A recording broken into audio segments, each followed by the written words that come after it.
যাক বাপ, খুব ভালো জিনিস নিয়ে এসছি। বাড়ির পরিবেশে কত সুন্দর শান্ত লাগছে।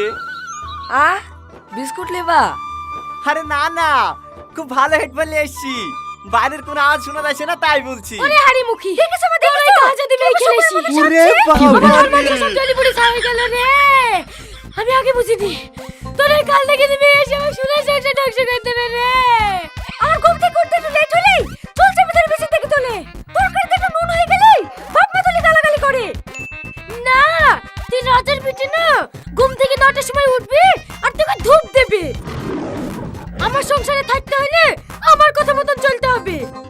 চলবে না যে আমার মেয়ে তোর কথা মতন আজকে সংসার ফেরো করে নেব। ও জামাই, জামাই আজকে তোমাকে ফেরো হইতে হবে।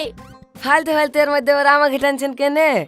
আপনারা কাজে ঝামেলা করে একটা মীমাংসায় আসেন, তারপরে না হয় দেখছি।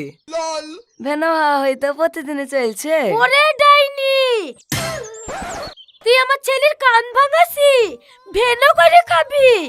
দাঁড়াও, আমার ছেলেকে বলি আজকে তোর মেয়ের ভাত ছাড়াছি। ছাড় না, ছাড়।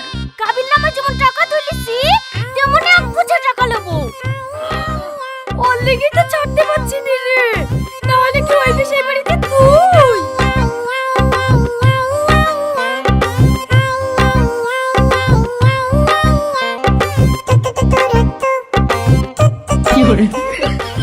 এইবার বুঝতে পারছেন ঘরে ঘরে বিয়ে দেওয়ার জ্বালা। ঘরে ঘরে বিয়ে দিলে বেশিরভাগ ক্ষেত্রে এই অশান্তিগুলোই হয়।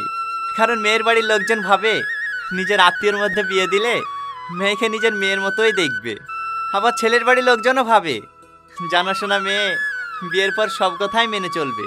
কিন্তু তার হয়ে ওঠে না, স্বপ্ন স্বপ্নই থেকে যায়। তাই ঘরে ঘরে বিয়ে দেওয়ার আগে আমাদের মতো একটা ভালো কোম্পানির হেডফোন অবশ্যই কিনে রাখবেন। আর এই ভিডিওটা ভালো লাগলে লাইক কমেন্ট করে আমাদেরকে উৎসাহিত করবেন। ধন্যবাদ।